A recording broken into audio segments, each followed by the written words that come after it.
할렐루야. 한 주간 잘 지내셨어요? 할렐루야. 하나님이 보라 날이 이르리니 그랬습니다. 하나님은 우리의 보호자 되시고 심판주가 되십니다. 그리고 회복하시는 하나님이셔요. 한 주간도 하나님 은혜 가운데 자폐치유 캠프를 2박 3일 덕평에서 진행했는데, 저는 1박 2일 마치고 이렇게 일이 돌아오게 됐습니다. 집사람이 좀 몸이 안 좋아서 좀 돌보느라고 사역을 잘 못하고 다시 돌아오게 됐어요.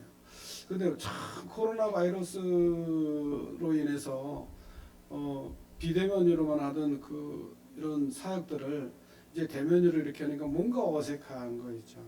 오랜만에 막 6, 7년 만에 만나니까 뭔가 사역들이 어색하고 조금 이상했어요.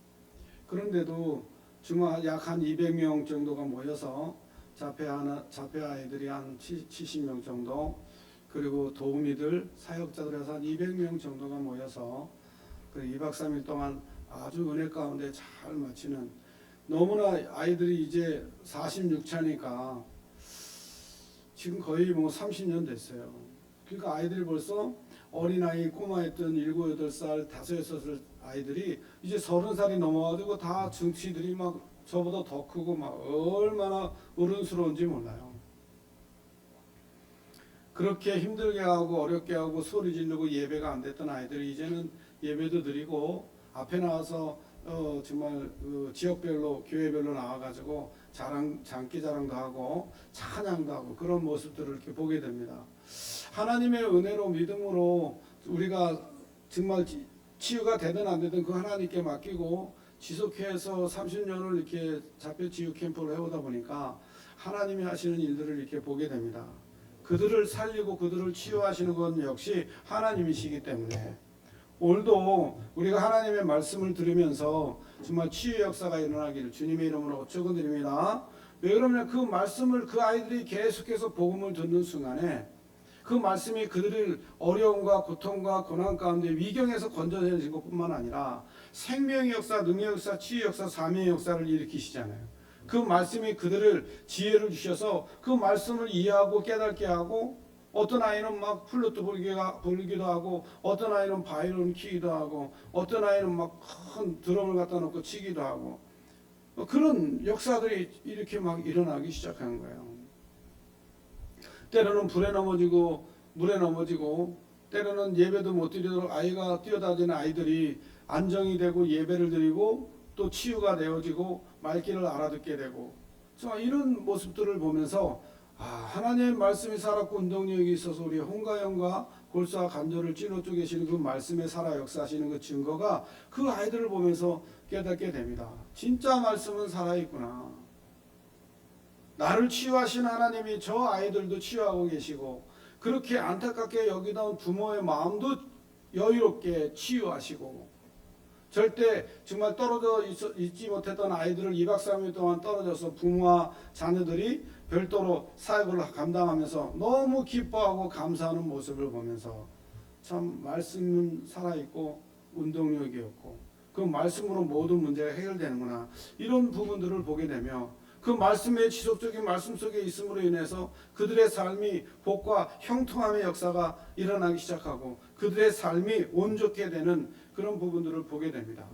물론 그 배후에는 정말 날마다 정말 하나님 앞에 일용할 양식을 구하듯이, 정말 날마다 하나님 앞에 잘못된 부분들을 용서받듯이 정말 하나님 앞에 기도하는 그런 기도 배경들이 있었겠죠. 그죠? 그 부모의 심령이 얼마나 안타까운 심령이겠습니까? 그들을 위해서 얼마나 하나님 탄식으로 기도하지 않았겠습니까? 기도는 우리를 정말 온전케 하는 게 기도 아닙니까? 정말 믿음으로 기도하면 그 하나님의 은혜 가운데 염려를 주께 맡기게 되고, 그 염려의 근원되는 모든 흑암의 통로들이 무너지기 시작하니까 평강과 안식이 오고 기쁨이 오고, 기도에 오로지 있었던 초대교회가 누렸던 성령의 충만함이 결국은 그 아이들에게, 그 부모에게, 가정에게, 그리고 업에 막 이루어지고 하나님의 뜻이 정말 놀랍게 이루어지는 그런 역사가 일어났지 않겠습니까? 기도는 병든 자를 치유한다 그랬어요. 그리고 능력이 생긴다 그랬습니다. 야고보서에. 정말 하나님이, 그러니까 그들은요, 그 아이들이 서 있는 자체가 증인이에요. 그 아이들은 내가 예수 그리스도 복음을 전파하듯이 전도 안 해도 그 아이들을 아는 모든 주변의 사람들이 그 아이의 변화되신 것을 보고 그냥 하나님이 살아계시구나, 그냥 증인이요. 말 안 해도 전도가 되어지는 거 있죠. 전도는 예수님의 지상 명령입니다. 하나님의 명령이에요. 때로는 어떤지 못 어떤지 분명히 디모데후서 4장에 보면 힘쓰라 그랬습니다. 전도는 신앙자라면, 전도는 정말 하나님의 자녀라면 그 신앙생활의, 그 성도의 신앙생활의 근본입니다. 초대교회처럼 날마다 집에 있든지, 예수는 그리스도라 가르치시기로 쉬지 않았다 그랬어요. 성전에 있든지 정말 집에 있든지 정말 사도의 가르침을 받아 예수가 예수는 그리스도라 가르치기와 전도하는 것을 쉬지 않았다 그랬습니다. 사도행전 5장 42절에. 우리는 복음에 비친 자이기 때문에 전도하는 게 당연한 거 아니겠어요? 전도는 해야 되는 겁니다. 이스라엘 백성이, 전도해야 될 이스라엘 백성이, 복음을 전해야 될 이스라엘 백성이 하나님 앞에 악을 행하고 우상 숭배하고 귀신 섬기고 하늘의 여왕이라고 그 우상 숭배하고 귀신을 섬기니까 하나님의 진노가 임하고 그 바벨론을 통해서 유다와 북이스라엘이 망하는 그런 고통과 고난 가운데 황폐함을 벗어나지 못하고 포로되고 끌려가는 그런 일들이 일어나기 시작한 거 아닙니까? 그런데 하나님이 이제 하나님의 자녀들을 회복시킬 그렇게 징계를 하셨지만, 징계는 하나님의 사랑이라고 지난주에 말씀드렸어요. 우리를 회복하고 하나님께 돌아오게 하는 징계는 하나님의 사랑이고, 그들이 징계함으로 하나님께 돌아올까 하여 징계한다 그랬어요. 그 징계가 마무리되는 그 시점에 하나님은 그 이스라엘 백성을 또 하나님을 대적하고 자기네들 가꾼 그 보물과 자기네들 권력과 이 엄청난 부경화를 가지고 하나님 없는 문화 속에 하나님을 대적하는 저 바벨론을 하나님이 이제 그들을 심판하는 시간표가 된 거예요. 하나님은 반드시 하나님의 자녀의 소유를 노략질하고 약탈하는 자를 똑같이 화를 당하게 하시는 것이 하나님이에요. 아브라함에게 말씀하셨어요. 너를 저주하는 자에게 내가 저주하겠다. 너를 심판한 자에게 너를 심판하겠다. 저 신천지가 와가지고 맨날 이 입구에 와가지고 맨날 붙여놓는 거예요. 뭘 붙여놓냐? 이 교회는 망할 교회요, 저주받은 교회라고 와서 맨날 붙여놓는 거예요. 편지도 보내면서. 심지어는 우리 교회 입구에 시간표를 적어놨는데 그 시간표에 거기다 그냥 그 전단지를 갖다, 떨어지지 않는 전단지를 갖다 붙여놓는 거예요. 참 비양심적이죠.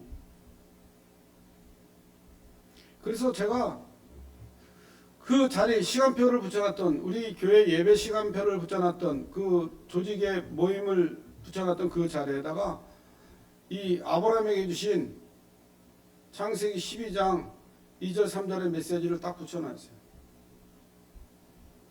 너를 저주하는 자에겐 저주하겠고 너를 축복하는 자에겐 축복하겠다 그랬어.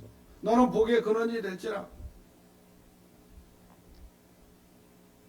이 메시지를 붙이고 나서부터는 붙이지 않더라고요. 왜냐? 저주하면 저주받는다고 그랬으니까, 말씀이. 하나님은요, 우리 하나님의 자녀를 노략질하고 약탈하고 우리 자녀들을 힘들게 하는 사람을 하나님이 가만두시지 않는다 이 말이에요. 똑같이 화를 당해 가신다 이 말이에요. 오늘 본문은 하나님을 대적한 이 바벨론을 치시는 하나님의 말씀이요. 하나님은 자기 백성을 징계도 하시지만은 다시 회복시키시는 분도 하나님이셔요. 그 징계가 마무리될 때 바벨론을 지금 치시면서 이스라엘 백성을 포로에서 벗어나게 만드시는 그 시간표가 온 거죠. 그래서 우리는요, 하나님 앞에 범죄함을 버리고 하나님께 돌아서라는 거예요. 징계는요, 하나님께 돌아서는 길입니다. 징계는 하나님의 사랑이에요. 그 문제와 사건이 오면 답을 빨리 찾으셔야 돼요. 위기 가운데 갈등과 위기가 온다면 그거는 갱신의 기회예요. 사실적으로 새로운 시작하고 도전할 기회입니다. 갈등이 오면 갱신하면 돼요. 위기가 오면 기회로 삼으면 됩니다. 문제가 오면 빨리 답을 찾는 거예요. 하나님은 하나님 앞에 범죄함을 버리라는 거예요. 하나님의 말씀에 불순종한 것들을 버리고 범죄함을 버리고 하나님께 돌아서라는 거예요. 왜냐? 그것이 하나님의 뜻이기 때문에. 우리가 인생을 살아가면서 얼마나 많은 하나님 앞에 범죄함을 보고 범죄함을 듣고 범죄함을 말하고 범죄함 속에 살 때가 얼마나 많습니까? 우리가 그리스도 아니면 1분 1초라도 우리가 어떻게 살아남을 수 있겠어요? 그리스도께서 십자가에 죽으심과 부활로 사단의 머리를 박살내시고 하나님 만나는 길을 여시고 죄와 저주와 재앙에서 우리를 건져내셨어요. 그 그리스도의 능력이 아니면, 그리스도의 축복이 아니면 어떻게 우리가 사죄의 확신을 가지고 이 시간표 속에 과거 현재 미래 모든 걸 끝내신 그리스도 붙잡고 이 시간의 축복을 누릴 수 있겠습니까? 그리스도가 아니면 안 되는 거예요. 그 능력이 아니면 안 되는 거예요. 얼마나 감사한지 모릅니다. 하나님께 돌이키는 것이 누구의 뜻이라고요? 하나님의 뜻이요. 징계는 하나님께 돌이키는 뜻이에요. 이스라엘 백성이 바벨론을 써서 하나님이 징계하신 것 때문에 포로가 되고 고통과 고난 가운데 있지 않습니까? 그러나 이제 하나님이 징계를 풀으시면서 그들이 돌이켜 회복의 시간표를 열어주셨어요. 오늘 본문의 제목이 뭐예요? 회복시키시는 하나님이다. 그동안에 우리가 징계 속에서 고난과 고통이 있었다면 이제 하나님은 그 징계를 끝내시고 우리의 잃어버린 모든 것들을 회복시키는 새로운 시간표가 됐다 이 말이에요. 할렐루야. 이제 징계에서 벗어나 하나님이 주신 잃어버린 것들을 다 찾는, 빼앗겼던 모든 것들을 찾는 축복의 날이 되기를 주님의 이름으로 축원드립니다. 여러분, 심판의 대상이 되면 견딜 수가 없어요. 저 하나님을 대적하는 불신자에게는 심판이에요. 항상 심판이 기다립니다. 하나님의 자녀에게는요, 심판보다는 징계를 먼저 하시죠. 그러나 심판의 대상이 되면 견딜 수가 없어요. 어느 정도냐? 바람에 나오는 겨와 같다 그랬어요. 그들의 인생이. 악인은 바람에 나는 겨와 같다 그랬어요. 시편 1편 1절에 6절에 보면 악인은 의인의 길에 서지 못한다 그랬어요. 의인은 정말 시냇가에 심은 나무처럼 가시를 절로 맺는 축복을 누리지만은 악인은 바람에 나는 겨와 같다. 키질 아시죠? 키질. 어렸을 때 농사지면 키에다 놓고서 키질을 합니다. 바람이 불 때. 그러면 쭉쟁이는 날아가고 알고만 남잖아요. 그 키질을 까버릴 때, 키질할 때 바람에 나는 겨처럼 그렇게 하나님이 심판하시겠다는 거예요. 바람에 나는 겨와 같다. 1절 4절에 보니까 1절에 보니까 바벨론을 심판하시기 위해 하나님은 멸망시키는 자 메대를 사용하시는 거예요. 그 바벨론을 유다를 징계하는 데 사용했는데 그들의 교만함과 오만함 때문에 이제는 하나님이 메대 바사를들을 일으켜서 저 바벨론을 치고 그 포로에서 돌아오게 하시는 하나님의 계획이에요. 그게 1절의 말씀이요. 뭐라고 그러니까 멸망시키는 자의 심령을 붙이고 바벨론을 치고 또 다른 대적자 중에 있는 자를 치되 그랬어요. 누굴 일으켜요? 멸망하는 자들, 멸망시키는 자들, 그들을 일으켰다. 메대 바사군을 일으켰다. 누가? 하나님께서. 우리를 핍박하고 우리를 고통주는 저 사단의 역사, 저 흑암의 통로, 세상의 저 불신자들의 역사는 핍박과 환난을 하나님이 이제 더 강한 팔로 붙들으셔서 그들을 치시겠다 이 말입니다. 우리를 대적하고 하나님이 주신 오력의 충만함을 못 누리며 성삼위 하나님의 축복을 못 누리게 하는 그 흑암의 줄기를 이제 치시겠다는 겁니다. 이 장인이 지역에 역사하고 있는 흑암의 저주, 지방령 지방귀신의 세력을 치시겠다는 거예요. 이 지역을 어둡게 만들고 우리 가문과 후대를 어둡게 만들고 하는 일을 실망시키고 정말 실패시키는 그 어둠의 세력을 치시겠다는 겁니다. 누가? 전능하신 하나님이. 하나님은 메대 군대의 심령을 독하게 하셨어요. 그 군대의 심령을요 얼마나 독하게 했냐? 살아남는 자가 없도록 아주 독하게 다 그냥 그들을 치시겠다. 그들의 마음을 누가 독하게 했다고요? 하나님이. 하나님이 그들을 독하게 했다. 그러면서 바벨론을 군대를 진멸하셨다. 3절에 보니까 뭐라 그럽니까? 활을 당기는 자를 향하여 갑옷을 입고 일어선 자를 향하여 쏘는 자는 그의 활을 당길 것이라. 그의 장정들을 뭐하지 말라? 불쌍히 여기지 말는 거. 독하게 그들을 다치게 하는 거예요. 여러분, 하나님을 대적하면 산산이 부서진다 그랬어요.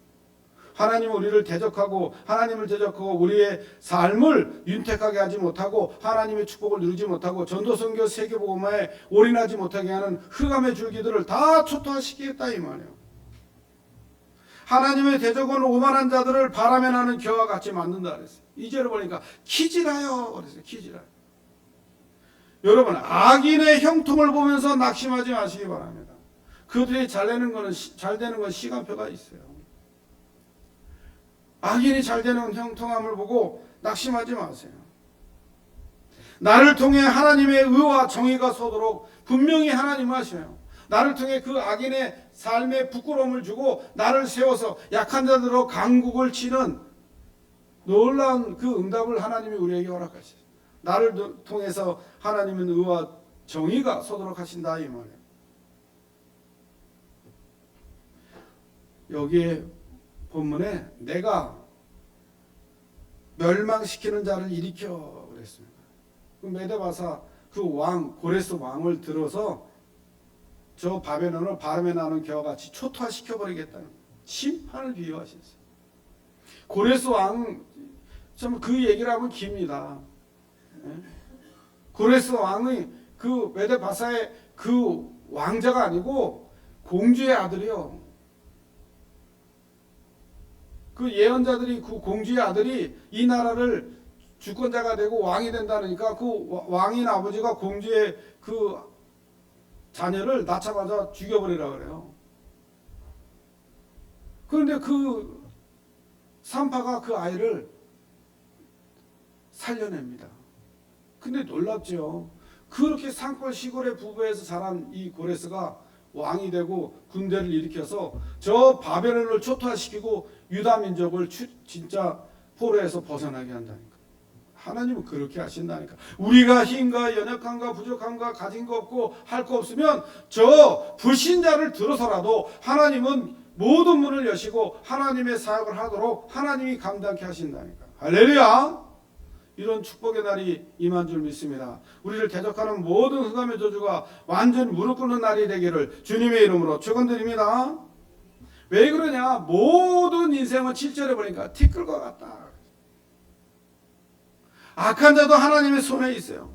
온 세상을 지배하는 강력한 나라도 하나님의 손에 붙잡힌 도구에 불과해. 저 바벨론도 하나님의 도구에 불과했고 메데바사도 하나님의 도구에 불과해. 강한 나라, 아무리 강한 나라라도 하나님의 도구에 불과하다 이 말이에요. 하나님은 심판하기 위해서 저렇게 나라를 일으켜서 바벨론 일으켜서 유다를 심판하게 하고 또 이제는 메데바사를 일으켜서 바벨론을 심판하고 그게 하나님의 손에 다 있다 이 말이에요. 전쟁은 누구의 손에 있다? 하나님의 손에. 대통령을 세우는 것도 하나님의 손에 있어요. 이 나라가 흥하고 망하는 것도 하나님의 절대 주권 속에 있습니다. 우리의 인생의 삶이 축복받고 흥하고 망하는 것도 하나님의 주권 속에 있어요. 할렐루야. 우리는 생사복의 주권이 하나님께 있음을 고백하고 날마다 하나님의 주권 속에 저 티끌 같은 인생이 뭘 할 수 있겠어요? 저 우주 만물을 보세요. 얼마나 많은 무수한 별들이 보입니까? 그 별들이 지구의 몇십 배 크기의 우주 아닙니까?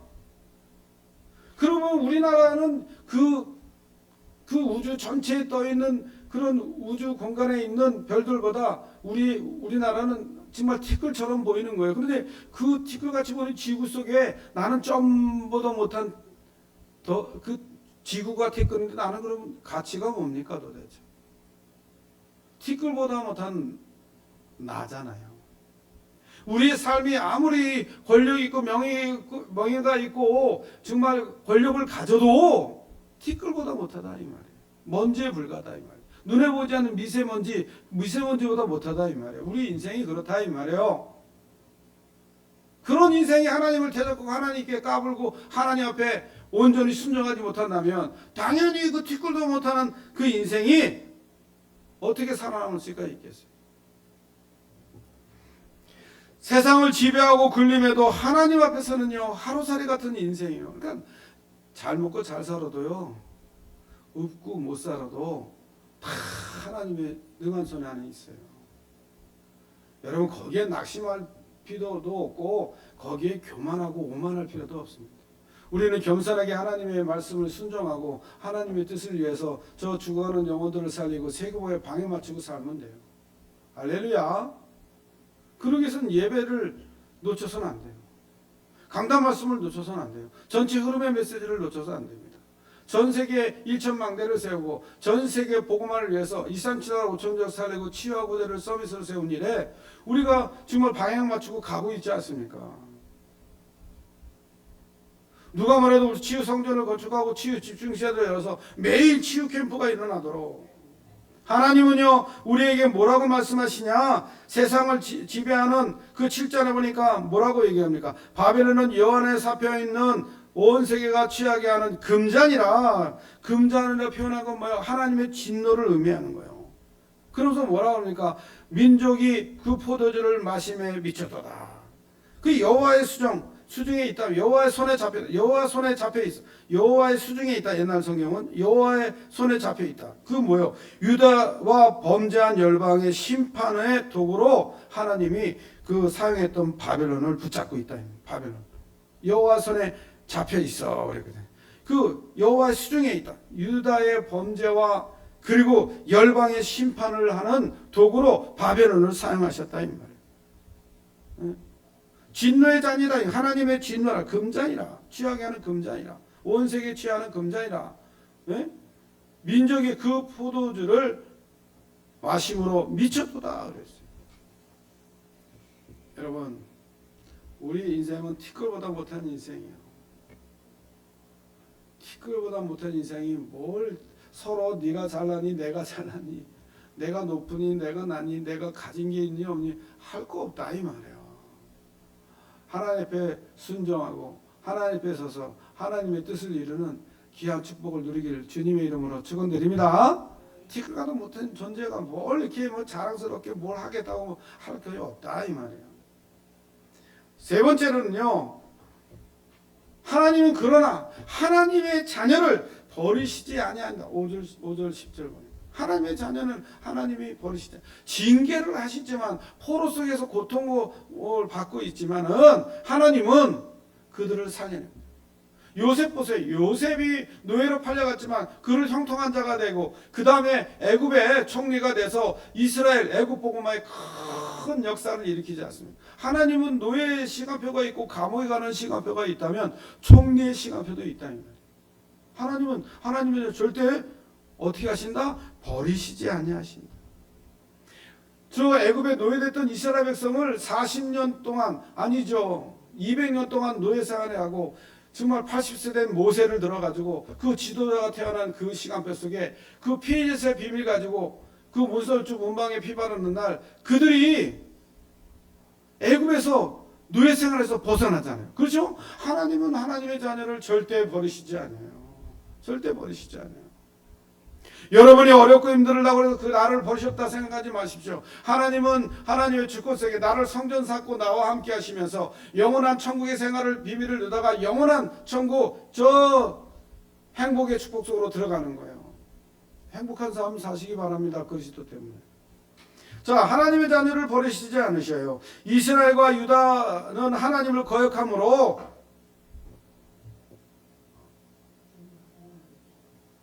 체구가 땅에 가득하나 거역함으로 체구가 땅에 가득하나 하나님은 그들을 버리시지 아니하시고 뭐가 가득해요? 체고 뭐가 체고예요? 죄가 체고로 가득하나 그를 버리시지 아니하고 뭐라고 합니까? 버림받는 호라비는 아니니라 그래요. 5절에 보니까 그렇죠? 얼마나 이 재앙이 들어옵니까? 유다와 이스라엘이 거룩하신 이를 거역함으로 죄과가 땅에 가득하나 뭐가 가득해요? 죄과가 땅에 가득하나 그러나 그의 하나님 만군의 여호와에게 버림받은 호라비는 아니니라. 버림받지는 아니한다 이 말이에요.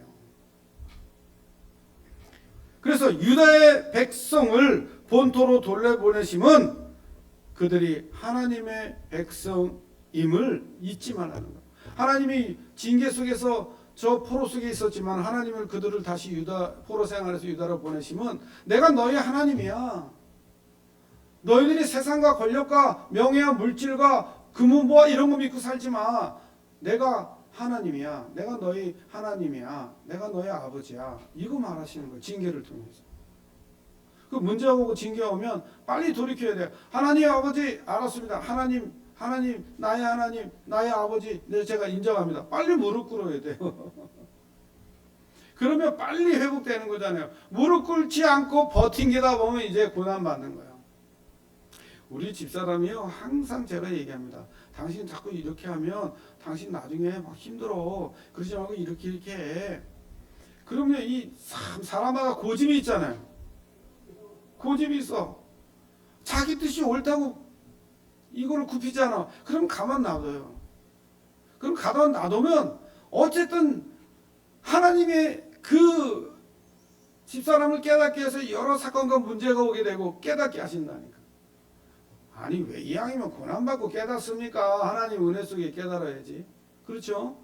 하나님이 주신 축복 가지고 하나님 은혜 속에 말씀 붙잡고 깨달아야지. 왜 고난받고 깨달습니까? 맨날 반복해서 말씀하시는 거예요. 이스라엘 백성에게 하나님이. 그러면 징계를 받으리라 고난을 받으리라 멸망이 있을 것이다. 그럼 회개하고 돌이켜서 하나님과 방향 맞추면 되는데 말씀에 순종하지 않아요. 예? 우리 돌아다니면 안 되잖아요. 맨날 집안에 함께 가정생활을 하고 예배생활을 하고 기도생활을 말씀 생활을 했는데 맨날 새벽부터 돌아다니면 그 가정의 형편이 올바르게 되겠어요? 돌아다니면 안 되는 거예요. 가정에서 하나님 말씀을 듣고 기도하고 하나님 은혜를 누리고. 아니 맨날 외식하면 그 살림이 온전하겠어요? 가정에서 밥을 해 먹어야지. 그렇지 않습니까? 외식하면 그 많은 외식을 하면 가정이 온전치 않아요. 하나님의 말씀을 듣고 살아야지. 우리가 외식하면 큰일 납니다. 하나님 말씀에 순종하고 살아야지. 다른 삶을 추구하고 살면 큰일 나는 거예요. 오늘 티끌 같은 인생, 저 하나님이 훅 불면 날아가 버리는 그런 인생의 삶을 빨리 돌이켜서 하나님 앞에 정말 자녀로서 하나님을 버리시지 않은 우리를 빨리 하나님 앞에 무릎 꿇고 하나님과 방향 맞춰서 정말 하나님이 회복시키는 축복을 빨리 회복받고 누리기를 주님의 이름으로 축원드립니다. 그래서 시온에서 여호와를 선포하자 그랬어요. 구원자는 하나님이시다. 이거를 이제 말씀하시는 거예요. 10절에 보니까 여호와께서 우리 공의를 드러내셨으니 오라 시온에서 우리 하나님 여호와를 선포하자. 이게 뭔 얘기입니까? 포로에서 돌아와서 유다에 오면 모든 열방에 누구로 쓰는 거예요? 증거를 가진 증인으로 쓰는 거예요. 이게 전도입니다. 하나님이 하신 일을 본 증인, 그게 전도예요. 그걸 말하는 게 전도입니다. 우리가 예수 그리스도를 말하고 높이고 증거하는 전도자의 삶을 이뤄야 돼요. 왜 하나님이 우리를 선택하셨느냐? 우리를 모태전에만서 선택하셨어요. 구원을 주시고 우리를 통해 세계복음화하기 위해서. 내가 선택한 것이 아니라 하나님이 우리를 선택하셨어요. 5절에 보니까 뭐라고 말씀하셨냐? 이스라엘과 유다가 이스라엘의 거룩하신 일을 뭐했다? 거역하심으로. 그래서 하나님의 말씀을 거역해. 하나님을 거역했다. 여기서 9장 4절에 보니까 스스로 거역하고 형통한 자가 누가 있겠냐. 하나님을 거역하는데 형통한 자가 누가 있겠냐 이 말이에요. 시편 106편 43절에 보니까 여러 번 건지시나 저가 꾀로 거역하며. 하나님은 또 구원하시고 또 구원하시고 하나님은 회복의 하나님이잖아요. 그런데 또 꾀를 내고 또 거역하고. 이게 인간이에요. 참 안타깝죠. 창세기 3장 출신이다 그랬어요. 누가복음 12장 10절에 보니까 누구든지 말로 거역하면 사하심을 받으려니와 성령을 모독하는 자는 사하심을 받지 못하리라 그랬어요.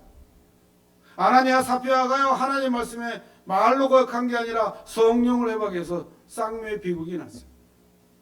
저 베드로는요 예수님을 면전에서 욕하고 면전에서 예수님을 부인했어요. 근데 사하심을 받았어요. 말로 범죄하면 사함을 받을 수 있지만 성령을 모독한 자는 사하심을 받을 수 없다 그랬어요. 누가복음 12장 10절에 항상 기억하시기 바랍니다. 우리가 실수하고 넘어질 수는 있으나 성령을 거스르는 행동은 하지 마셔야 돼요. 디모데후서 2장 25절 보니까 거역하는 자를 하나님은 온유함으로 징계할지니 그랬어요. 왜 징계하냐? 혹시 그 징계가 하나님의 진리를 알게 할까 하며 그랬어요. 그래 징계하시는 거예요. 얼마나 감사합니까? 자, 오늘 정말 하나님의 말씀을 진짜 사실적으로 붙잡고 하나님을 회복시키는 하나님이요. 첫 번째는 뭐예요? 하나님이 우리를 뭐요? 바람이 나는 겨와 같다. 심판을 견디지 못한다. 우리는 티끌 같은 인생이다. 그러나 하나님의 자녀는 하나님이 모든 걸 회복시키신다 이 말이에요.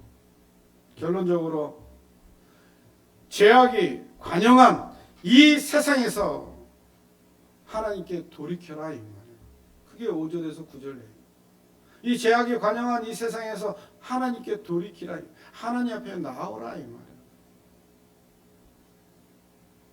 할렐루야. 정말 하나님께 돌이키는 자가 돼야 돼요. 불신자의 삶을 살리는 자로 부르셨기 때문에 하나님께 빨리 돌이켜야 됩니다. 살리고 돌이키시는 힘이 그리스도에 있기 때문에 그리스도 붙잡고 돌이키시기 바랍니다. 그리스도는 우리를 돌이키는 능력이 있고 많은 사람들을 저 죄와 저주와 재앙과 사단의 손에서 돌이키는 능력과 힘이 그 안에 있어요. 그 힘으로 그들을 살리고 돕는 거예요. 악을 미워하고 죄를 짓지 마시기 바랍니다. 우리가 죄를 짓을 수도 있어요. 그래서 사죄의 확신을 가지시고 빨리 돌이켜서 하나님 앞에 나아가는 자가 되길 바랍니다. 그래서 신앙생활은 뻔뻔해야 된다 그랬어요. 얼굴에 천판을 두껍게 갈고 죄를 지면 질수록 하나님 앞에 무릎 꿇고 나와야 돼. 하나님 앞에 나와야 됩니다. 그렇잖아요. 그래야 죄사함 받고 용서도 받고 힘도 얻고 새로운 시작을 하죠. 마지막으로 우리의 삶은 그냥 공짜의 삶이 아니에요. 하나님의 은혜로 거듭난 삶이에요. 덤으로 사는 삶입니다. 무엇을 위해서? 하나님의 일을 위해서.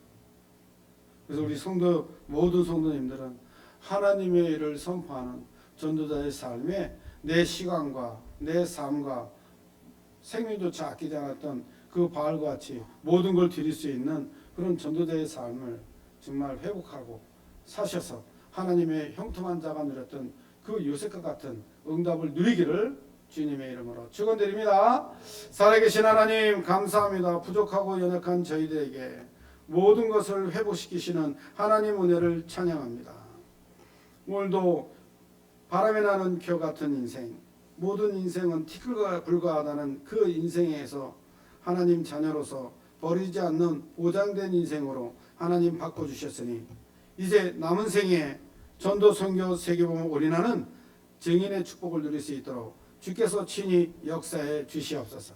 이를 방해하는 어둠 저주 사탄의 세력이 무너지게 해 주옵소서. 우리 구주 예수 그리스도의 이름으로 감사하며 기도드리옵나이다. 아멘.